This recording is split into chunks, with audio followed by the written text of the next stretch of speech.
我国人民决心在本世纪内把我国建设成为社会主义现代化强国。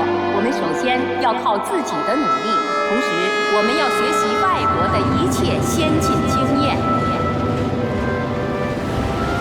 改革开放胆子要大一些，没有点冒的精神，没有一股气一股劲儿，就干不出新的事业。不冒风险，办什么事情都有100%的把握，谁敢说这样的话？基本实现全面国产化吧。只要能为东海引进先进的技术，不拘形势，大胆尝试。我们希望能得到更多的政策支持，走上健康发展的快车。货品的多样性一定要考虑得周到，别让市民感觉只有想不到，没有买不到。在合作形式上，还可以更加灵活。Here's everything you need to know about Donghai chemical industry in China.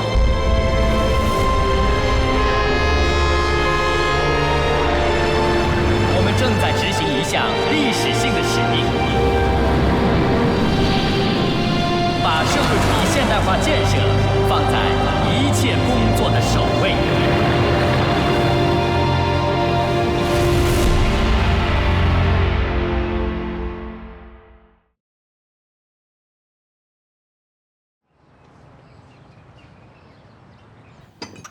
荆州新车间启动运行，我也去了。照理我应该见过你，我怎么一点印象都没有啊？我对李斯的印象很深，还跟您握过手。哦，是吗？到底是年轻人啊，起码记性好的。李司长，我今天来找您，是有件事情想请您帮忙。听到东海项目批不下来的消息了？是的，我听说了。看在老水的面子上，要是2个月前你来找我，我还可以帮你一些忙。但是现在已经晚了。我是想请您帮忙引荐一下计划司的陆司长，关于东海项目的具体情况，我想直接向他做个汇报。你找我就为这个事儿？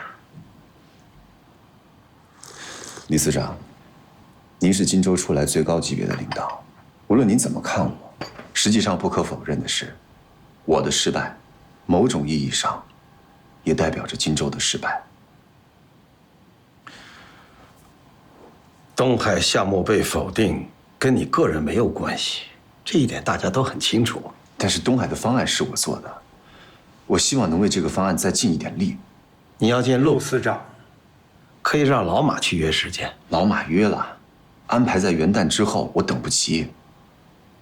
宋运辉啊，东海你只不过是一个副主任，项目被否掉的责任落不到你的头上。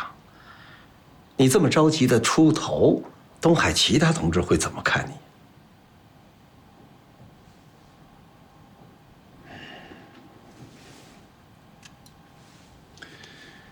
李斯，您知道，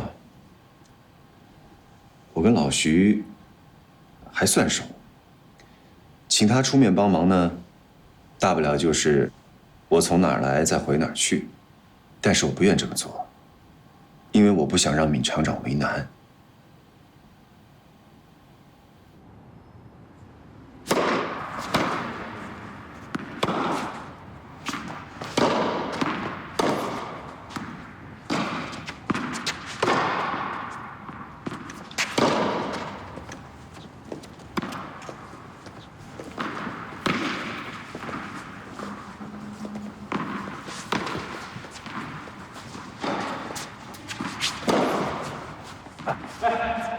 这位学生啊，来了个朋友。李斯，哎，下来打一场啊？今天行头不对，就不打了。听说您弄了一个专业的拍子，拉了多少磅？50、60吧。我不像你这么专业，具体多少我也不知道。其实50就行了。您啊，速度和反应都不错，就是力量稍微差了点。陆斯，他是我电话里跟你说的宋运辉，也是荆州来的，老水的得意门生。他说有事情找你汇报。你好，你好，陆司长。好，你们接上头了，我有事先走一步。哎，那我就不送您了。再见，李四。坐吧。哎。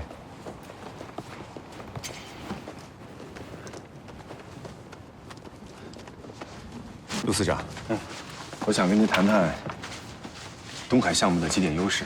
啊，你那个方案我看了，在设备环节、技术层面做得不错，按照你的设定目标，投入产出比也不错。是，陆司长眼光独到。这2点都是我在方案中比较自信的设计优势，再加上东海靠近天然良港，将来在原材料运输的成本上和产品出口上也会具备一定优势。跟谁比有优势？国内其他同类型的化工项目。劣势呢？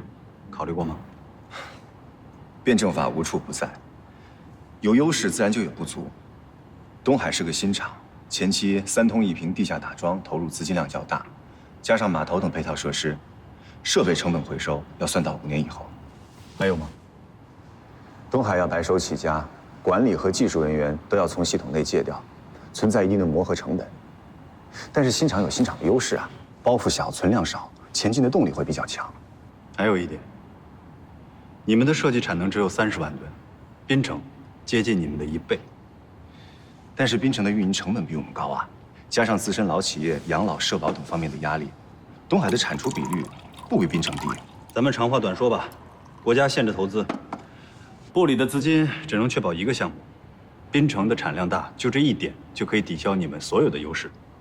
未来国家对于乙烯的需求量是在持续增长，站在全局的考虑，我必须要确保供给侧产能充足。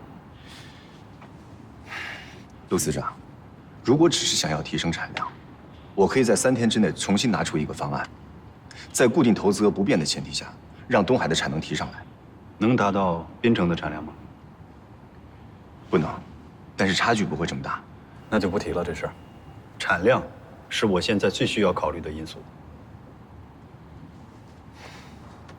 陆司长，东海的设计方案，其核心价值就在于预留了改造升级的空间，可以在未来改造中仅以很小的成本将产品类型转化，生产出国际领先的 QDI 系列产品，也可以在裂解阶段加装催化装置，减少对高品质原材料的依赖。我想这2个优势，无论如何滨城都是无法比拟的。我在这个系统里干了10几年了，就没有听说过随意调整设备就可以使产品升级的。你怎么不给我讲讲水能变成油的故事呢？陆司长，这个是美国 EPP-LP 公司的技术包资料，他们的设计思路就是在乙烯裂解设备的基础上进行的革新。我相信，只要我们能接触到核心设备，就一定能研发出国产化的新型设备。你说的这个新专利是什么时候投入量产的？新专利要在生产过程中至少3年的时间改良完善才能够成熟。况且拿到国内的环境里能否量产都是个问题，这是客观规律，不是你随便拿一个外国资料就可以改变的。我全面对比了 EPP 公司的技术包和东海项目的整体规划，适配度非常高。也就是说，东海在国家投入对等资金的前提下，为将来升级换代打下基础，这是一笔非常划算的投资。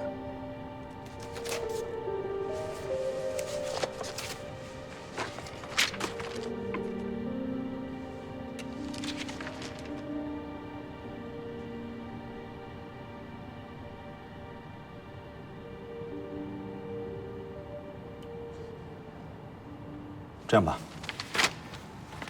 你把这个 EPP 公司的资料包，还有你方案里关于预留设备升级的想法，都拿给滨城，让他们借鉴一下，优化一下他们的方案，为将来产品升级换代打下好的基础。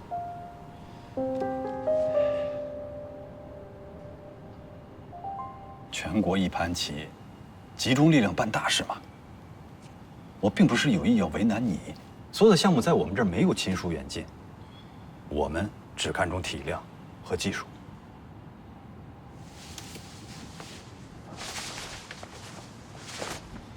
滨城是老企业，原有的配套设备很难进行全面优化，将来的发展肯定赶不上东海。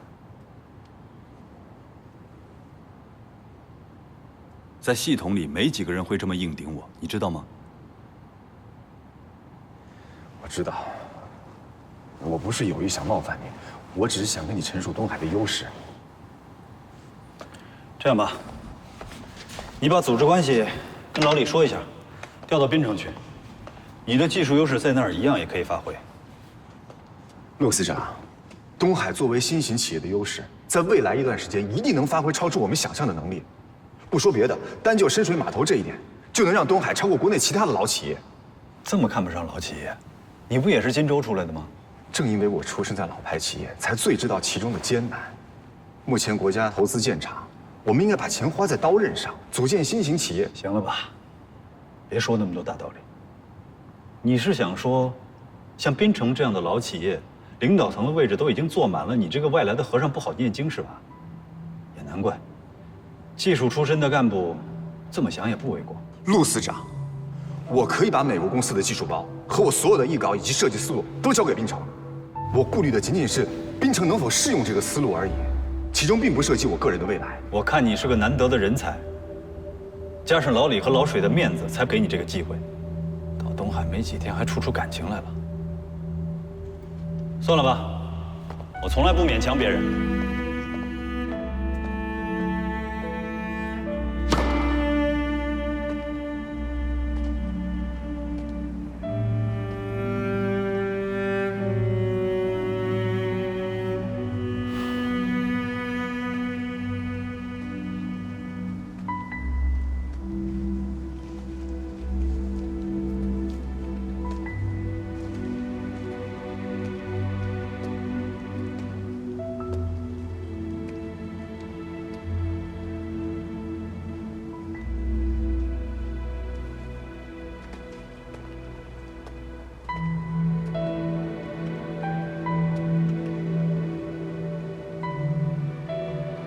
见到李司长了，见到陆小弟了。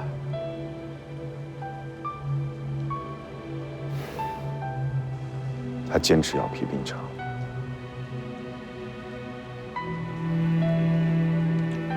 小松啊，你尽力了。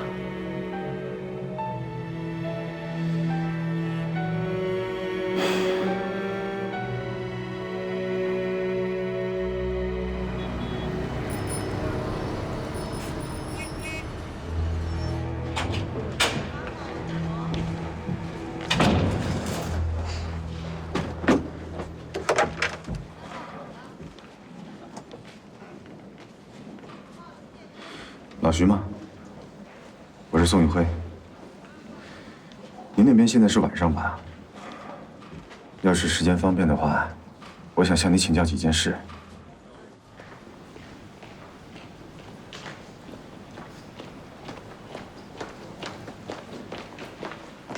马主任，部里通知，请你们下午腾出这间办公室。哎，等一下，我们还有几个人出去了，你看东西还在这儿呢。部里能不能再缓几天啊？下午下班前，把这间办公室腾出来，钥匙交到1楼的传达室。腾退办公室需要书面通知，请你出示一下。送。算了，我们还有很多工作，还需要这间办公室。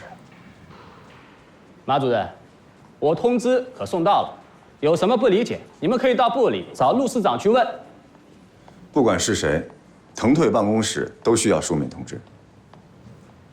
部里已经决定了，不批你们的项目。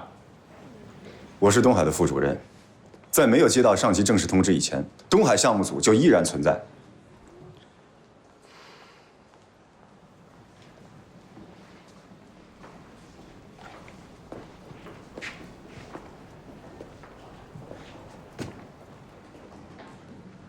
宋主任说的对，东海在没有接到正式解散通知之前，我们就还要在这办公。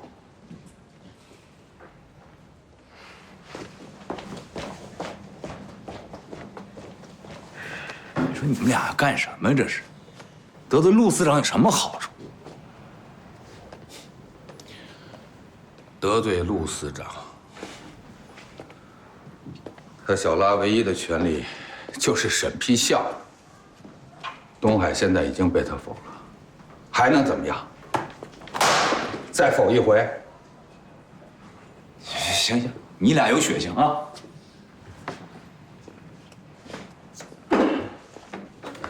血性顶什么用？等挺过今天，过2天走完程序，咱们照样得乖乖的滚蛋。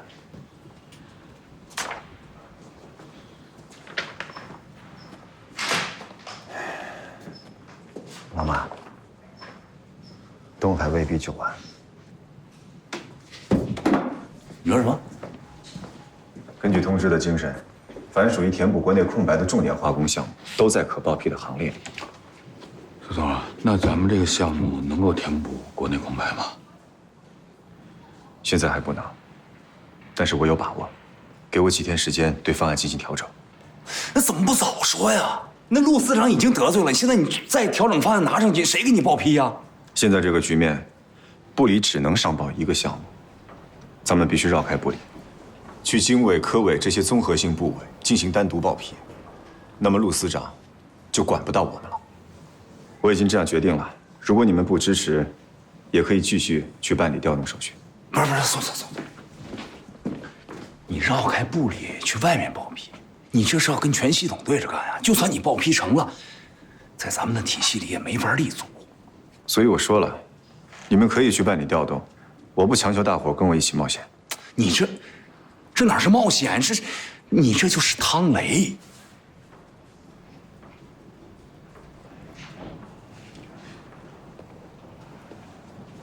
小宋，这事儿啊，算我一个。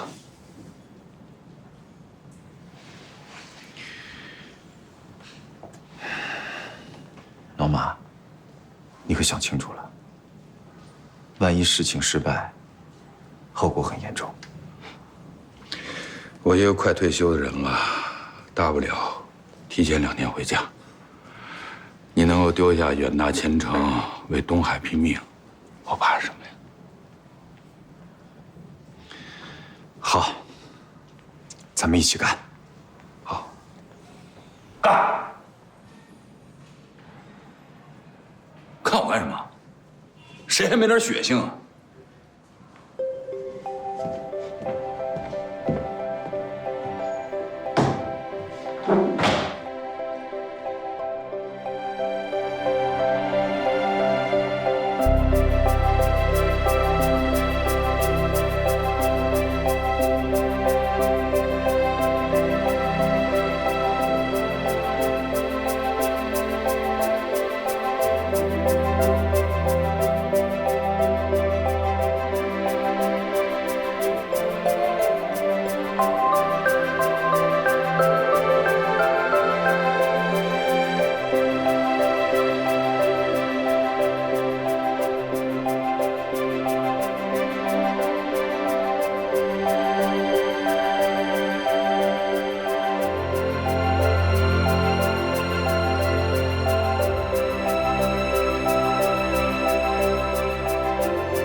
哎，你说把咱们全员都叫过来开会，那部里头不会是有什么喜讯要跟咱们公布吧？等一下就知道了。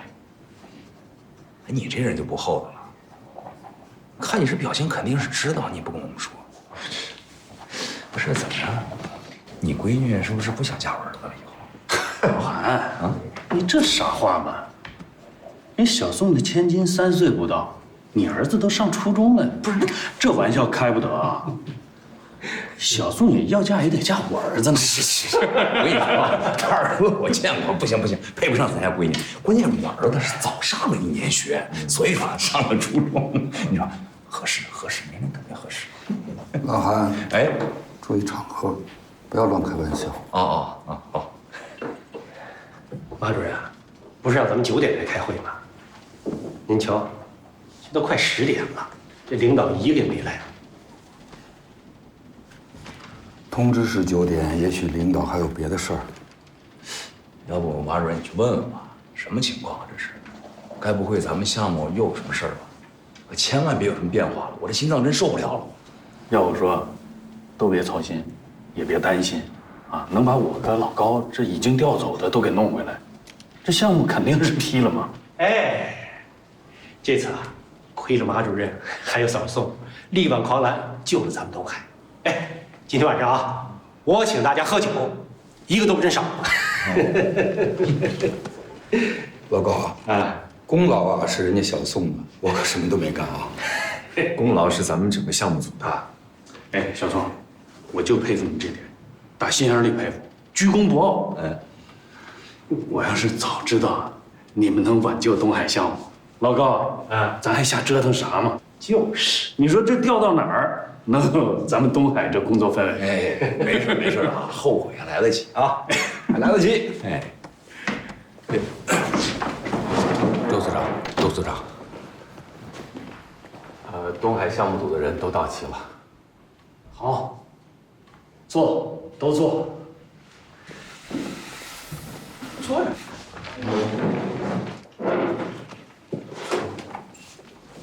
今天找你们几位过来开个会，是有一个重要的消息要宣布。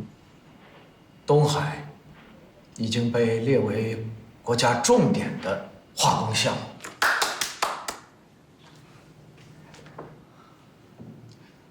今天算是正式启动。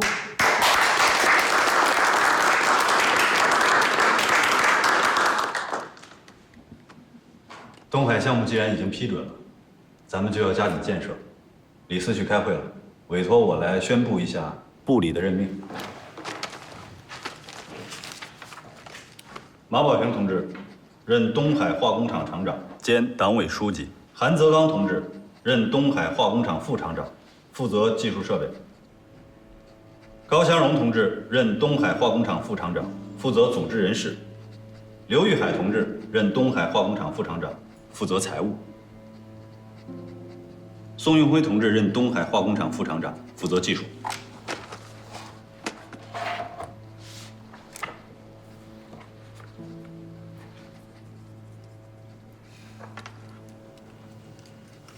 感谢上级领导对我们的认可，我们一定把东海建设成一流企业。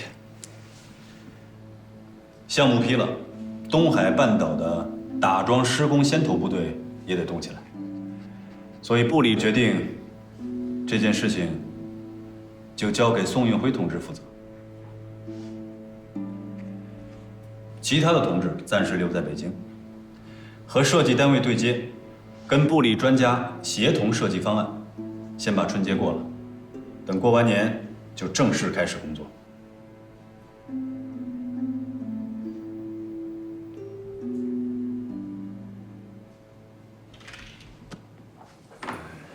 周司长、陆司长，我呢有一个不成形的想法，想跟2位领导汇报一下。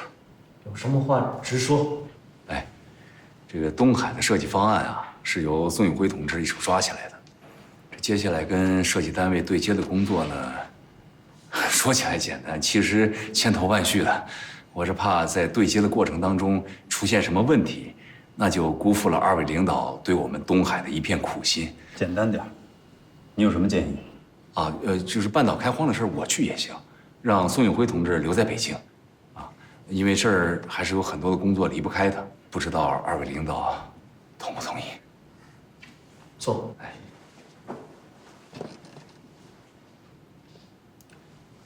老韩同志，这一份愿意去一线苦干实干的精神是好的，啊，但是你们几个人的工作范畴，部里头也是经过了多方考量之后才决定的，就按照陆司刚才宣布的任命干吧。我服从组织安排。好，下午你就去订票，早一天到东海，就早一天开工。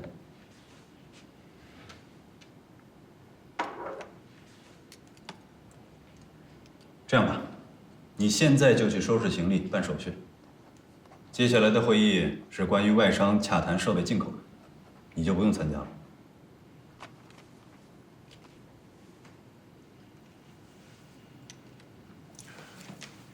陆司长，小宋同志的英语很好，和外商谈判的时候，如果他要是能参加的话，部里有专职的英文翻译。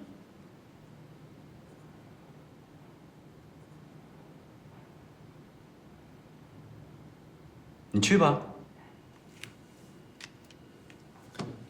选定长治峪码头，土地3通1平的工作也很复杂，我一个人恐怕难以胜任。那你需要谁帮忙？我这里有一份名单，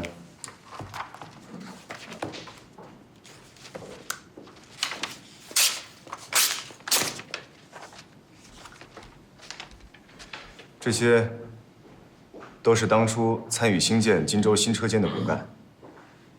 我希望部里领导能把这些人调来东海。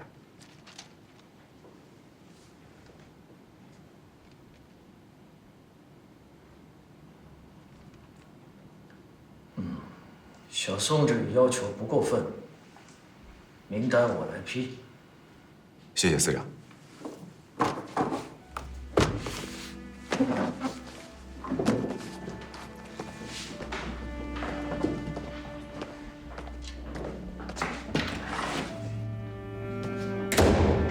老马老韩，看看人家宋运辉同志，名单早就预备好了。这才有个打硬仗的样子。你们几个可落后了啊！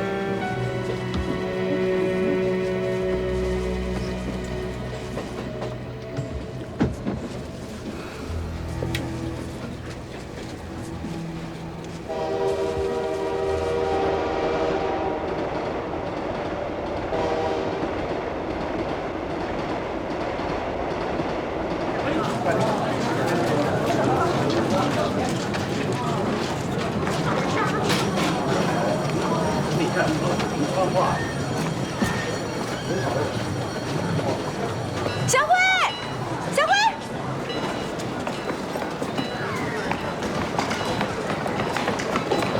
开言。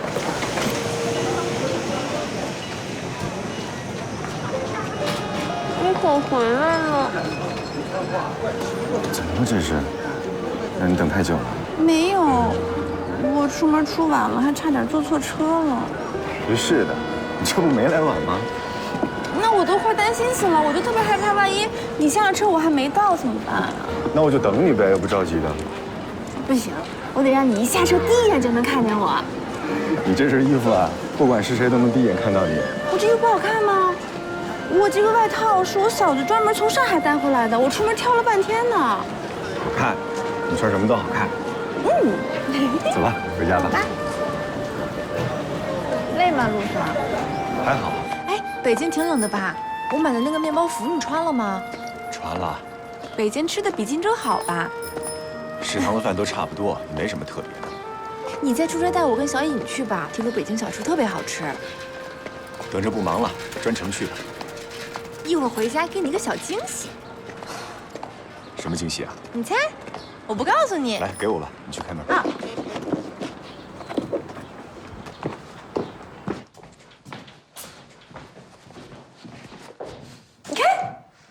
哎，你织了2件啊？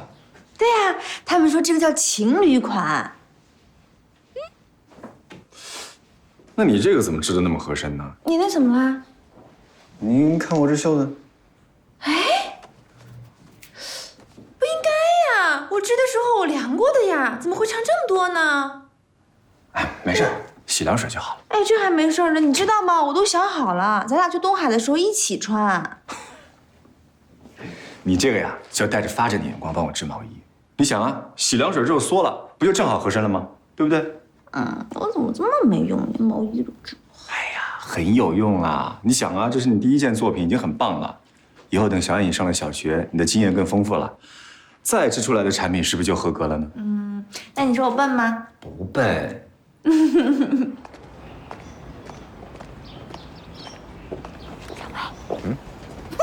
小辉，阿言，来帮忙。哦，呀，爸，大哥，爸，你这是买的什么？给我买的还是给小姐买的？哎呀，多大的人了，还跟你女儿争，真是还笑得出来。这是爸一辈子的家当。什么意思啊？老闵逼着爸退休了，这是爸办公室的东西，用自行车驮回来。爸，你退休了？你什么时候退的休？我怎么不知道？哎，爸，咱先回家吧。走走，回家再说。你不知道拿着呀？来来来，放这儿，放这儿。宝贝小颖呢？阿姨，谁来了？谁来了？哦，爸爸，来，快让爸爸抱抱。怎么会是爸爸？怎么会？乖不乖呀？在家听不听话？哎呀，我们猫猫可乖了，跟它妈妈小时候一样。真是血浓于水呀！爸爸一回来，一眼就认出来了。这小宋才去北京几个月呀，亲爹都不认识，他成什么了？说什么呢？哎，你5岁那时候，你爸爸出差1个月回来你就哭了。我爸这长得多吓人啊！行了行了，陪你妈到厨房做菜去。你开颜怎么不去啊？你妹妹刚团聚，你个当哥哥的怎么这么不懂事啊？怎么这么不懂事啊？你什么都不会啊？洗菜摘菜会吧？长这么大什么都不会，都你妈惯。你真不下去了。哎呀，小辉，来陪我说说话，好，来一块来。妈妈抱抱妈。来，我抱抱，来进来坐。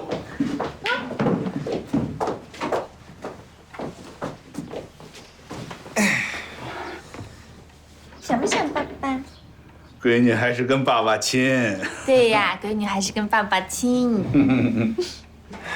爸，这次退休是厂里定的，怎么之前也没听您提起过？挺好的，也到了该退休的年龄了，想一想天伦之乐，挺好。对呀，我早就想让你退休了。你说你在家里面带带小颖，陪陪我妈，这多开心呀！是不是呀？爸，这次退休不是您主动提出的申请吧？主动不主动有区别吗？结果都一样。怎么可能一样？你是荆州的厂长，这才一退休，人没走呢，茶凉了。闵中生就是欺负老实人。闵中生怎么欺负爸爸了？你刚才没看见啊？今天爸退休，厂里连台车都没派，这么多东西我用自行车驮回来的，这不是欺负吗？哎，老水退休的时候，厂里还弄一欢送仪式呢，到我爸这儿什么都没有。千里呀，你说话这么大声音干什么？把猫猫吓着了。猫猫，对不起啊，以后大舅说话小声点啊。去厨房给我看锅去。走了，猫猫，外婆带你吃苹果啊。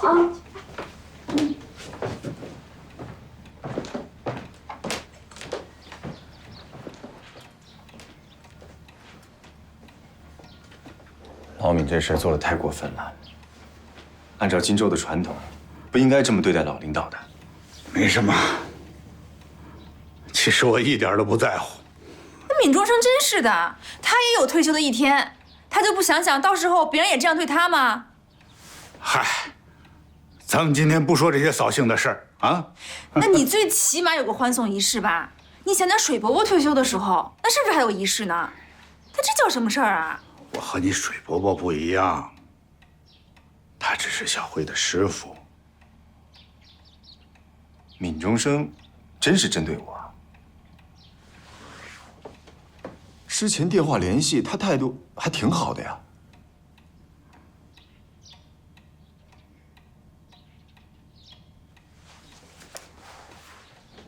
小辉啊，这段时间你在部里是不是跟老李有什么矛盾啊？按理说你们东海项目批了，那你的地位也是兄弟单位的领导，闵中生不该做的这么绝啊。和老李都没什么关系，估计还是老李背后的那个小拉。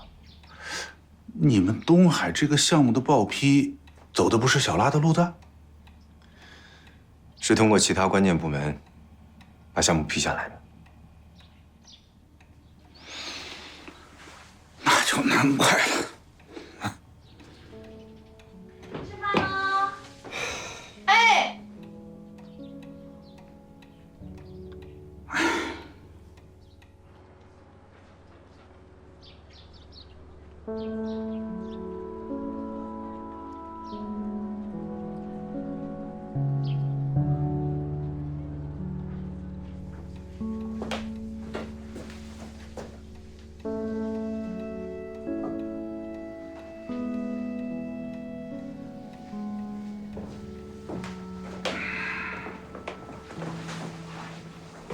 爸，我考虑了一下，我觉得我还是得去找闵中生一趟，跟他好好谈谈这事儿，不能因为我的原因让您受牵连。这件事真是让你为难了。不过你真要去的话，就别提我的事儿，就提一个要求，给你大哥换个好点的部门。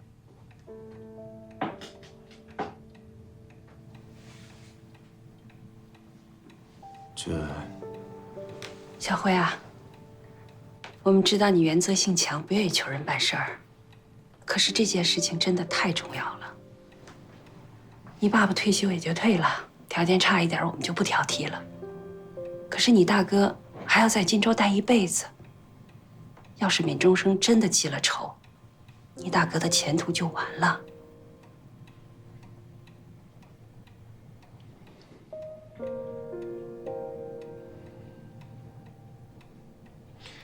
我这就去找闵中生去谈谈。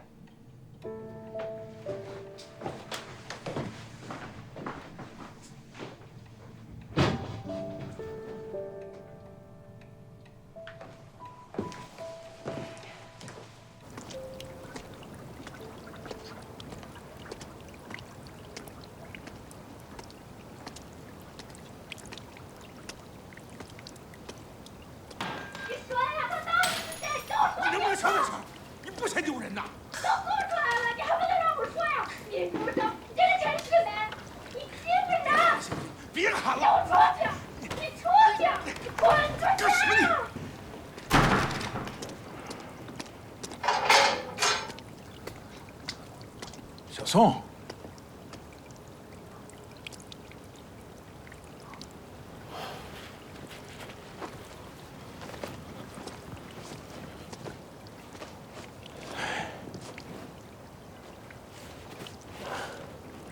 一块儿走走。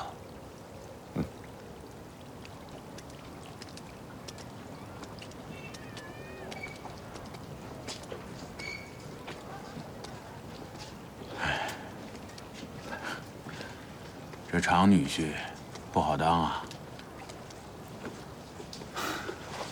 是啊。今天刚到，下午到的。哦，你们家小程没闹你吧？没有啊。他为什么要闹？你申请调到东海的名单一到荆州，这厂里就炸锅了。这小程一看，第一批名单上没有他。当场气得就哭了，说等你回来要找你闹呢。所以我说，这厂女婿不好当啊，这心里边，老米，今天的事情我不会往外说的。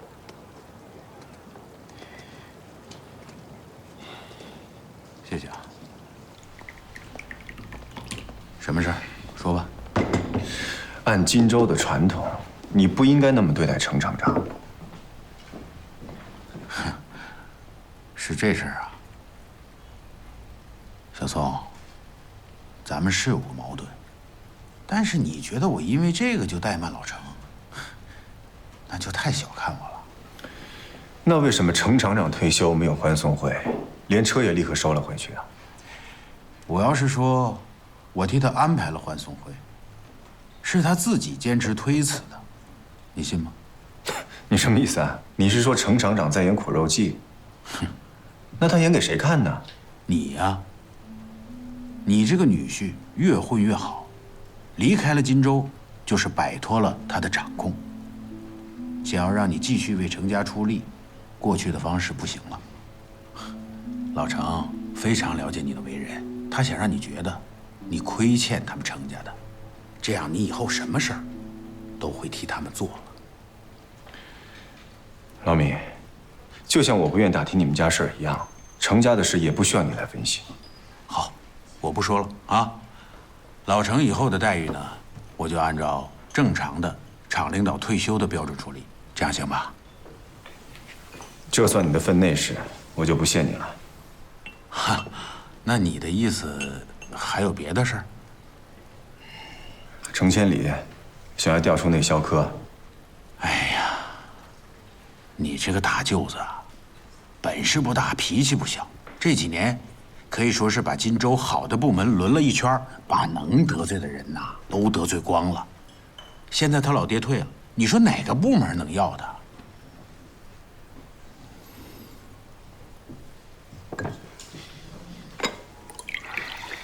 老米，这次我从荆州调走了不少人，名单，我想你一定都看过了吧？哎，小宋，你调人的事我可是全力支持啊。我调走的都是当初新车间我一手提拔起来的骨干，他们去了东海，就能把荆州的优良传统带过去，这也就是你说的开枝散叶。我们做出了成绩，荆州在系统内也有光彩，不是吗？挖我的人，还让我记人情，小宋，你变了。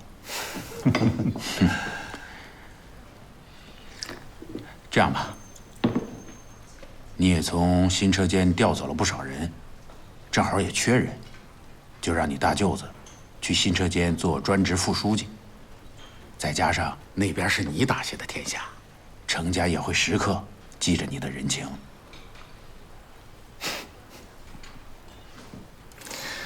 这个主意啊，也只有常女婿想得出来。